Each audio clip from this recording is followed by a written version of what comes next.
Welcome to the School of Wine. I'm Ian Dogherty. Today I'm going to talk about aroma in wine, so you're going to need your noses at the ready. Aroma might sound really basic, but once you've got your nose tuned up, you'll be able to tell not only if your wine smells like wine, but also if it's gone bad, how it's been made, and possibly even a little about exactly what it is. Now, as we'll discover today, there are wines out there that are pretty easy to identify by smell alone. And given that you're capable of detecting 1 trillion individual smells, this is no mean feat, so go ahead and be proud of yourself. The red and white that I've picked today have very distinctive smells that people usually notice, so they're a great reference point. Now let's start with the white. It's a Sauvignon Blanc from New Zealand, and I've picked it for the strength of its nose. This one, for example, has such a strong aroma that I can smell it from here. Now, get right in the glass and get a noseful. Well, I can smell gooseberry really strongly. Fruity and fresh with that little bit of fresh cut grass that tells you this is New Zealand Sauvignon Blanc.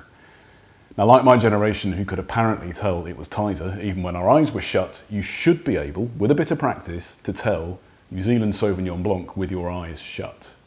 But we can do better than that. Wine and oxygen are in a constant fight for supremacy in this world. Wine for freshness, oxygen for aging and changing, but they really need each other. So in order to really unlock the aromas here, we're going to start swirling. And there's a pro tip for you. Swirling your wine around the glass breaks up the surface area and gets the oxygen into it, unlocking the aroma.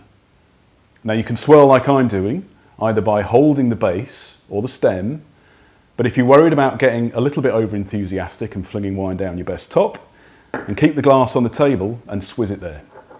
Now the net effect is the same, but until you get your legs, this is much safer. Now, give it another sniff. You notice anything? It's stronger, it's much bigger and more obvious, but primarily fruity, which is really typical of this kind of wine and really typical of wine that is made in stainless steel.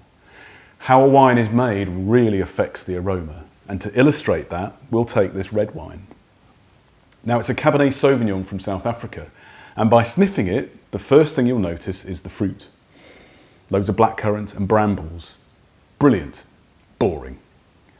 What we're interested in here is the other smells, the woody, spicy smells, which will tell you as much about how this wine was made as does the smack of fruit in the Sauvignon Blanc. They tell you that this wine has spent some of its life in an oak barrel.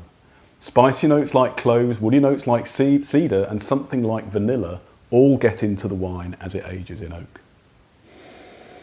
Now in this wine I get some black pepper as well as the blackcurrant, and something like the bottom of an old pencil case. And there's your second pro tip. How a wine is made and aged can affect the taste and smell just as much as the grapes themselves. So in this wine I get lovely blackcurrant that is so typical of Cabernet Sauvignon, and also that pencily smell that a gently oaked Cabernet often displays. Now both red wines and white wines take on aromas as they are made. And if you want to practice sniffing and tasting for these, then have a go on a Chablis and an Australian Chardonnay. They're made with the same grape, but crucially are made with different amounts of oak. You should be able to spot that telltale woody, vanilla, spice. And even if you can't, well then you've got 2 very nice bottles of wine to drink with some nice seafood or perhaps a nice creamy chicken dish. To try it with reds, go for a good Argentinian Malbec for full-on oak, and a light and easy Valpolicella from Italy for something a bit gentler. Look for the same thing, wood, vanilla, spice. And again, if you're left wanting, then go and get a nice bit of steak for the Malbec and something easy like pasta with a pesto sauce through it for that Valpol. Next time we're going to have a bit of fun and we're going to do some blind tasting. So until then, this is Ian Dogherty from the School of Wine wishing you happy tasting.